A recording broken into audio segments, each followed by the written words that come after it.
খুশির খবর, বাংলাদেশ সহ ৮ দেশ থেকে গৃহকর্মী নেবে সৌদি আরব। ব্রিটেনের ভ্রমণ ভিসার পরিবর্তন। বিস্তারিত জানতে ভিডিওটি শেষ পর্যন্ত দেখুন। শীঘ্রই বাংলাদেশ সহ বিশ্বের ৮টি দেশ থেকে গৃহকর্মী নেওয়ার কার্যক্রম শুরু করতে যাচ্ছে সৌদি আরব। দেশটির একজন কর্মকর্তার বরাত দিয়ে গ্লোব নিউজে তথ্য জানিয়েছেন। আরবি সংবাদমাধ্যম আল ইকতিসাদকে মানব সম্পদ ও সামাজিক উন্নয়ন মন্ত্রণালয়ের মুখপাত্র আসাদ হামিদ জানিয়েছেন, নতুন করে ৮ দেশ থেকে গৃহকর্মী নিয়োগের অনুমতি দেওয়া হয়েছে। এর আগে আরও ৮টি দেশকে একই অনুমতি দেওয়া হয়। এখন মোট ১৬টি দেশ থেকে গৃহকর্মী নিয়োগের অনুমতি দেওয়া হয়েছে। নতুন করে সৌদিতে গৃহকর্মী নিয়োগের অনুমতি পাওয়া দেশগুলো হলো Philippines, Nigeria, Bharat, Pakistan, Bangladesh, Sri Lanka, Vietnam, মতনিয়া, উগান্ডা, ইরিত্রিয়া, দক্ষিণ Africa, Madagascar, Uzbekistan, Cambodia, Malaysia এবং কেনিয়া। সাম্প্রতিক সৌদি আরব শ্রম কর্তৃপক্ষ দেশীয় শ্রম বাজার নিয়ন্ত্রণ করতে চাইছে। এই লক্ষ্যে শ্রমিকদের অধিকার এবং দায়িত্ব সম্পর্কে অবগত করা, ভিসা ইস্যু, নিয়োগের অনুরোধ, নিয়োগকর্তাকে ও নিয়োগ কর্মীকে চুক্তিভিত্তিক সম্পর্ক সহ বিভিন্ন ধরনের সেবা বিষয়ে জানানো হয়। ব্রিটেনের ভ্রমণ ভিসায় পরিবর্তন। ব্রিটিশ ও আইরিশ নাগরিক ছাড়া বাংলাদেশ সহ যুক্তরাষ্ট্রের সকল ভ্রমণ ইচ্ছুকদের বর্ধিত ভ্রমণ ভিসা প্রকল্পের অধীনে ব্রিটেনে প্রবেশের অনুমতি লাগবে।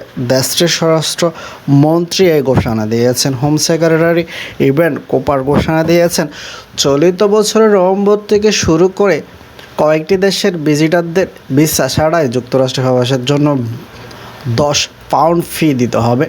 যুক্তরাষ্ট্রের আগের সরকার বৈধ বসবাসের অধিকারী বা ভিসা ছাড়া যুক্তরাষ্ট্রে প্রবেশ বা ট্রানজিট করা লোকদের জন্য গত বছর ইলেকট্রনিক ট্রাভেল অথরাইজেশন সিস্টেম চালু করে। ইটিএ বর্তমানে কাতার, বাহরাইন, কুয়েত, ওমান, সংযুক্ত আরব আমিরাত, সৌদি আরব এবং জর্ডানের নাগরিকদের জন্য প্রযোজ্য। কিন্তু নভেম্বর থেকে এটি ইউরোপীয় ব্যতীত অন্য সকল নাগরিকদের জন্য প্রযোজ্য হবে। আগামী বছরের মার্চ থেকে এটি ইউরোপীয় নাগরিকদের জন্য প্রসারিত হবে।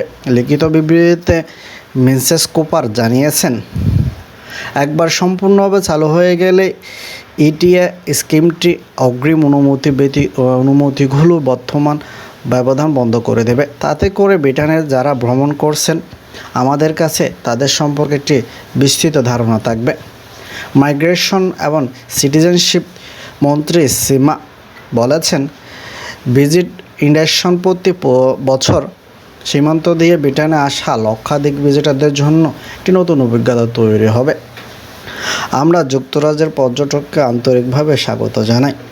ইটিআর বিশ্বব্যাপী সম্প্রসারণ, নতুন প্রযুক্তি এবং এটি আধুনিক অভিবাসন ব্যবস্থায় যুক্ত করার মাধ্যমে নিরাপত্তা বাড়ানোর জন্য প্রতিশ্রুতি নিশ্চিত করতে হবে।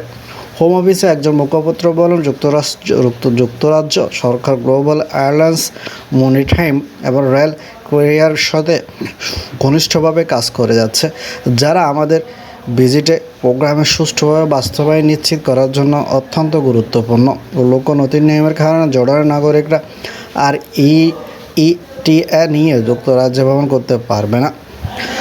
তবে এটি ৪ সপ্তাহ ট্রানজিট পিরিয়ড এমন ভ্রমণকারীদের জন্য থাকবে যারা ইতিমধ্যে একটি ইটিএ নিয়ে ভ্রমণের বুকিং নিশ্চিত করেছেন।